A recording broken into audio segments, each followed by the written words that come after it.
बिहार से एक बड़ी खबर आ रही है। खबर यह है कि जिस दिन राम मंदिर का उद्घाटन होगा और मोदी, शाह, गोदी मीडिया सबकी तैयारी है कि इस उद्घाटन को बहुत भव्य तरीके से दिखाया जाए। बिहार से भी 55 लाख लोगों को लाने का लक्ष्य रखा गया है। लेकिन एक बड़ी तैयारी इंडिया गठबंधन की तरफ से और एक बड़ी तैयारी खास तौर पर नीतीश कुमार की तरफ से देखने को मिल रही है। खबर यह आ रही है कि जिस दिन राम मंदिर का उद्घाटन होगा उस दिन या उससे कुछ पहले नीतीश कुमार तेजस्वी यादव को बिहार की कमान सौंप सकते हैं। और इसमें दोनों हाथों में लड्डू रहेंगे। ऐसा नहीं है कि नीतीश कुमार ने तेजस्वी यादव को कमान सौंप दी तो नीतीश कुमार के हाथ खाली हो गए। नीतीश कुमार के भी दोनों हाथों में लड्डू और तेजस्वी यादव के भी दोनों हाथों में लड्डू। और लड्डू इधर बटेंगे कि नहीं बटेंगे, इधर मिलेंगे कि नहीं मिलेंगे। जो लोग ये सोच रहे हैं अब मंदिर बन गया है तो मंदिर से बस 400 सीटें मिल जाएंगी, जो ये लाइन पब्लिक के अंदर जो डाली जा रही है, और ये लाइन बार बार मैं आपको इसलिए बताता हूं ताकि जो लाइन आप दूसरी जगह से सुने तो उसका क्या कोई काउंटर है वो भी जरा समझ लीजिए। क्योंकि इस देश में ऐसा नहीं है कि उस दिन के बाद में राजनीति खत्म हो जाएगी या लोग घरों से निकलना बंद कर देंगे, घरों में ही पैसा जो है उगने लग जाएगा। काम फिर भी करना पड़ेगा, लोग फिर भी कामों पर निकलेंगे, लोग मंदिरों में भी जाएंगे, मस्जिदों में भी जाएंगे, चर्च गुरुद्वारा में भी लोग जाएंगे, और भी अपने काम धंधों पर भी लोग जाएंगे। पैसा कमाना भी पड़ेगा, अनाज उगाना भी पड़ेगा, तब जाकर के काम चलेगा। मंदिर बन रहा है एक अच्छी बात है, लेकिन उसके बाद में उस दूसरी चीजें भी चलती रहेंगी। लेकिन एक तबके को, एक धड़े को लगता है कि नहीं, बस 22 तारीख का इंतजार है और उसके बाद में कोई चू तक नहीं बोल पाएगा और फिर 400 सीटों के लिए बस मोदी जी शपथ लेंगे, बस इसी बात का इंतजार रहेगा और दूसरी बात कोई नहीं है। लेकिन इस बीच में मैं आपको कुछ बड़ी खबर बता देता हूं। बड़ी खबर जो नीतीश और तेजस्वी को लेकर के सामने आ रही है। इसमें कैसे दोनों के हाथ में, दोनों हाथों में लड्डू हैं, इस लाइन को मैं आपको आगे समझाऊंगा। लेकिन मैं थोड़े कुछ बयानों के साथ में पहले शुरुआत करता हूं ताकि बैकग्राउंड जो है आप समझ लें। और गोदी मीडिया एक बड़ी शरारत करने में इसमें लग गया है। शरारत शब्द का इस्तेमाल कर रहा हूं मैं। गोदी मीडिया इसमें एक बड़ी शरारत करने में जो है वो लग गया। और शरारत क्या है उस बात को जरा समझ लीजिए। ये देखिए, आज तक चैनल के कुछ स्क्रीनशॉट मैं आपको दिखाता हूं, फिर उसके बाद में आपको मैं दिखाऊंगा जब नीतीश कुमार को अध्यक्ष बनाया गया तो अध्यक्ष बनने के बाद में लल्लन सिंह के साथ में ही नीतीश कुमार आए हैं। जरा देखिए क्या कह रहे हैं। ये कह रहे हैं कि लल्लन सिंह को हटाए जाने को लेकर के बड़ी खबर। फिर उसके बाद में कह रहे हैं कि तेजस्वी को सीएम बनाना चाहते थे लल्लन सिंह। सूत्र, इनके सूत्र बड़े तगड़े हैं। कुछ दिन पहले इनके सूत्र बता रहे थे कि नीतीश कुमार खुद ही वो बीजेपी में, एनडीए में लौटना चाहते हैं। तो इनके सूत्र हैं। खैर, अगला इनका सूत्र देखिए। लल्लन ने नीतीश के सामने प्रस्ताव रखा था। सूत्र इस बात को बता रहे हैं। और आगे देखिए, आगे इनके सूत्र क्या कह रहे हैं। नीतीश के इनकार के बाद 12 विधायकों की बैठक हुई। सूत्र इस बात को बता रहे हैं। ये सूत्रों ने जो है वो देश को कैसा सूत्र में रखा है और कैसा सूत्र बिगाड़ दिया है, इस बात को जरा समझ लीजिए आप। इनके सूत्रों की माने तो मैंने बता दिया आपको, इनके सूत्र 4 दिन पहले बीजेपी में नीतीश कुमार की वापसी करवा रहे थे। और अब ये कह रहे हैं कि लल्लन सिंह, जो कि आज कल तक जो है वो अध्यक्ष थे, आज नीतीश कुमार अध्यक्ष बन गए हैं, ये लल्लन सिंह जो है वो नीतीश कुमार की पार्टी को तोड़ करके और तेजस्वी यादव को सीएम बनाना चाहते थे। तेजस्वी यादव का पहले बयान देख लीजिए आप। तेजस्वी यादव क्या कह रहे हैं। नीतीश कुमार अपनी पार्टी के वरिष्ठ नेता हैं, अगर अध्यक्ष बने हैं तो अच्छी बात है, स्वागत कर रहे हो इस बात का। मतलब कहीं से कोई दिक्कत इस बात को लेकर के तेजस्वी यादव की तरफ से कुछ जो है वो प्रतिक्रिया ऐसी निकल करके सामने नहीं आई। और वो क्यों कोशिश करेंगे बीच चुनाव में कि ऐसी उठापटक की जाए। ऐसी उठापटक की जाएगी तो ना केवल बिहार के अंदर जो है वो अल्टा पलटी हो जाएगी, बल्कि इंडिया गठबंधन में भी, और पूरा इंडिया गठबंधन भी एक तरह से डिस्टर्ब हो जाएगा। तो ये तेजस्वी यादव ऐसे क्यों करेंगे। जरा सोचिए इस बात को, लेकिन इनके इनके सूत्र पता नहीं क्या कहते हैं।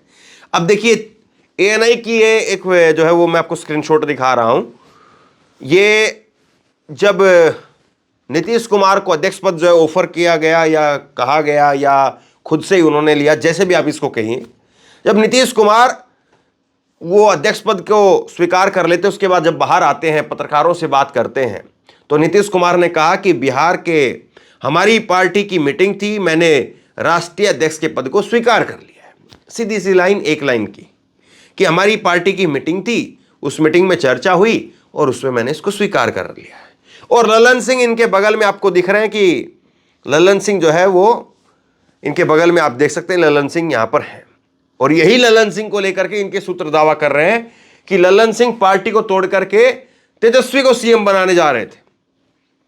बताइए, नीतीश कुमार को इस बात की भनक भी लग गई।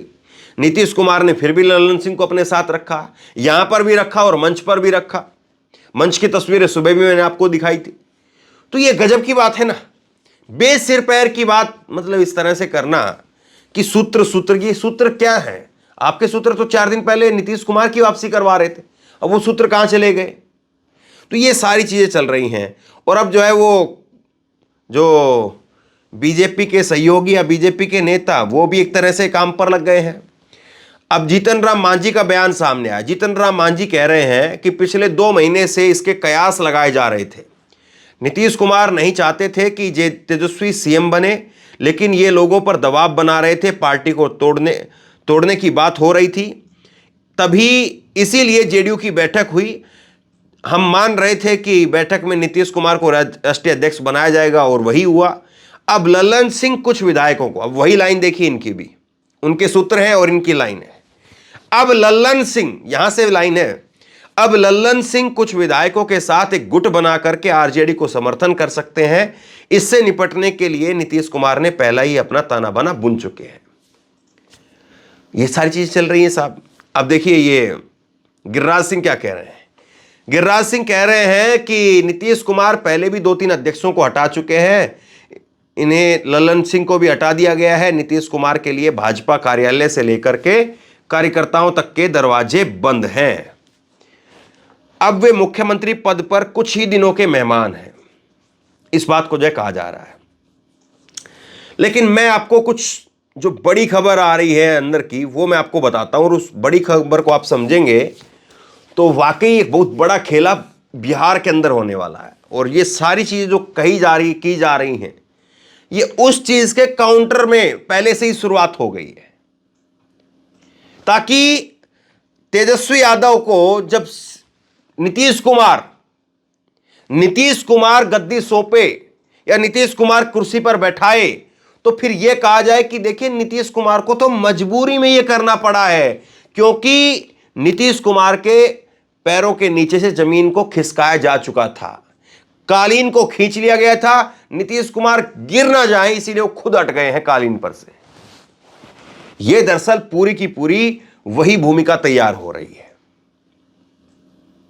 अच्छा, आप बताइए कि तेजस्वी यादव लोकप्रिय नेता हैं, आरजेडी सबसे बड़ी पार्टी है विधानसभा चुनाव की बात करेंगे तो, और मत भूलिए कि तेजस्वी यादव को हराने के लिए कैसे मुख्यमंत्री और तमाम जो अलग अलग मंत्रियों का और प्रधानमंत्री नरेंद्र मोदी का और केंद्र के मंत्रियों का कैसे हेलीकॉप्टर घूमते रहते थे बिहार के अंदर।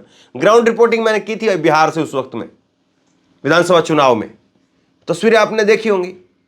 तो तेजस्वी यादव को, अब तेजस्वी यादव इस तरह से छीन झपट करके अपनी राजनीति पर डेंट तो नहीं लगवाना चाहेंगे, ऐसा मुझे लगता है कम से कम, क्योंकि उनको पता है कि अगर सीधे मैदान में जाएंगे तब भी लोगों ने यहां पर इतनी सीटें दी हैं, और इसके बाद में डिप्टी सीएम अभी भी तेजस्वी यादव हैं। लेकिन देखिए चीजें कैसे राजनीति के अंदर चलाई जाती, कैसे जो है बातें होती है। अब तेजस्वी यादव, अब उस बात पर आइए जो बात मैंने पहले कही थी, तेजस्वी यादव और नीतीश कुमार कैसे उन दोनों के हाथ में लड्डू हैं। तेजस्वी यादव अगर सीएम बनते हैं तो तेजस्वी यादव के हाथ में क्या जाएगा, और नीतीश कुमार अगर कुर्सी छोड़ते हैं तो उनके हाथ में क्या आएगा। देखिए तेजस्वी यादव के हाथ में तो एक तरफ तो कुर्सी आ ही गई, और एक तरफ एक तरफ कुर्सी आ गई तेजस्वी यादव के हाथ में, मुख्यमंत्री की कुर्सी आ गई है, और मुख्यमंत्री की कुर्सी आने के साथ साथ एक कार्यकर्ताओं के अंदर बूस्टअप और आ जाएगा, कार्यकर्ताओं में जोश होगा। और जो आरजेडी पिछले लोकसभा चुनाव में एक सीट भी नहीं जीत पाई, वो आरजेडी तेजस्वी के नेतृत्व में, तेजस्वी के आने के वजह से हो सकता है कि फिर करिश्माई तौर पर जो है वहां पर प्रदर्शन करते हुए अच्छी खासी सीटें वहां से निकालने में कामयाब हो जाए। नीतीश कुमार की तरफ आइए। नीतीश कुमार कुर्सी छोड़ते हैं तो कहीं ना कहीं इंडिया गठबंधन पर एक प्रेशर आ जाएगा, और इंडिया गठबंधन में उनकी दावेदारी मजबूत मानी जाएगी। और नीतीश कुमार अपने कार्यकर्ताओं को, नेताओं को सीधा संदेश देते हैं कि देखिए, मैंने अब बिहार की राजनीति को टाटा बाय बाय कह दिया, अब केंद्र की राजनीति करेंगे, लोगों को संदेश दीजिए। तो जो नीतीश कुमार पिछली बार जीत करके आए थे, हो सकता है कि बिहार के गौरव के लिए या बिहार के मान अभिमान के लिए लोग फिर नीतीश को पहले से ज्यादा वोट दें। और यही लाइन है जो मैंने शुरुआत में आपसे कह रहा था कि दोनों के हाथ में लड्डू रहेंगे। तो अब ये लाइन, ये राजनीति अगर आगे बढ़ती है तो सोचिए बीजेपी कहां पर बचेगी। अब जरा कल्पना कीजिए, एक तरफ तेजस्वी यादव के हाथ में कुर्सी आ गई और तेजस्वी यादव बैठ गए हैं मुख्यमंत्री की कुर्सी पर, और तेजस्वी यादव मुख्यमंत्री की कुर्सी पर बैठ करके फैसले ले रहे हैं। उन फैसलों को, तेजस्वी यादव के नाम को, तेजस्वी यादव का कार्यकर्ता गली गली में घुस घुस करके, लोगों के घरों घरों में घुस घुस करके उनको बताने का काम कर रहा है। कार्यकर्ता जबरदस्त तरीके से चार्ज हो जाएगा और कार्यकर्ता ही जिताने का काम करता है, याद रखिए इस बात को। दूसरी तरफ नीतीश कुमार का कार्यकर्ता कि अब बिहार छोड़ दिया है, अब दिल्ली संभालेंगे, और नीतीश कुमार खुद भी पूरी ताकत के साथ में अपने संगठन के लिए, क्योंकि वो संगठन के अध्यक्ष हो गए हैं, तो अपने संगठन के लिए, अपने उम्मीदवारों के लिए पूरी जान झोंक करके काम करेंगे। और तीसरी तरफ कांग्रेस पार्टी की भारत न्याय यात्रा राहुल गांधी लेकर के पहुंचेंगे। बीजेपी के लिए कौन सा कोना बचा है? चौथा कोना। तो क्या चौथे नंबर पर बीजेपी इस बार बिहार में बचेगी? सवाल यह है, कैसे फिर बीजेपी मोदी के नाम पर, मंदिर के नाम पर कितना जो है वोट निकाल पाएगी? सवाल यह भी है। और क्या यही चक्रव्यूह तेजस्वी यादव की, नीतीश कुमार की, राहुल गांधी की, वो बीजेपी को बिहार के अंदर हराने जा रही है? क्योंकि बिहार की अगर आप बात करेंगे तो बिहार में बीजेपी 22 सीटों के साथ में 2014 में अकेली लड़कर के सबसे बड़ी पार्टी बनी थी। 40 में से 22 सीटें 2014 में, लेकिन वो मोदी लहर की बात थी, मोदी वेव की बात थी। 40 सीटें आई, 40 सीटें जो है वो बीजेपी की आती है 2014 के अंदर, जब अकेली बीजेपी लड़ती है उस वक्त में।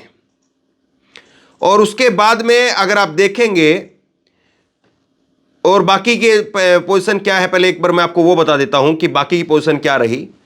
बाकी की पोजीशन, जो लोक जनशक्ति पार्टी, चिराग पासवान, उससे पहले रामविलास पासवान, उनकी 6 सीटें आती हैं, वो तकरीबन वही बराबर थी। आरजेडी की 4 सीटें आई। अब अगर आरजेडी के मुखिया के तौर पर मुख्यमंत्री की कुर्सी पर तेजस्वी यादव बैठ जाते हैं तो 4 की ये 8 होती हैं, 12 होती है, 14 होती हैं, वक्त बताएगा। और बीएलएसपी की 3 सीटें आती हैं और कांग्रेस पार्टी की 2 आती हैं, अन्य की यहां पर 3 सीटें आती हैं। यह 2014 का गणित है। अब आइए 2019 के गणित पर। 2019 का गणित यह कहता है कि नीतीश कुमार जिसके साथ में चले गए उसका एक तरफा राज हो गया और वो 40 में से 39 सीट जीत गए। बीजेपी की 17 सीट आई, 24% वोट शेयर रहा। जेडीयू की 16 सीट आती है, 22% वोट शेयर रहा।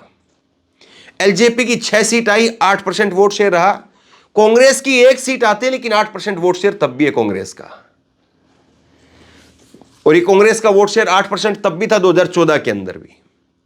तो अब सवाल यही है कि बीजेपी का जो 24% का वोट शेयर आप 2019 का देख रहे हैं, इसमें अगर जेडीयू का वोट शेयर 22% निकल करके बाहर आ गया और कांग्रेस पार्टी का इसमें 8% वोट शेयर है, ये इसके साथ मिल गया 30% हो गया, और इसके साथ में आप मिला लीजिए करीब करीब जो है वो 8 से 10%, कम से कम 10% से ऊपर ऊपर रहेगा।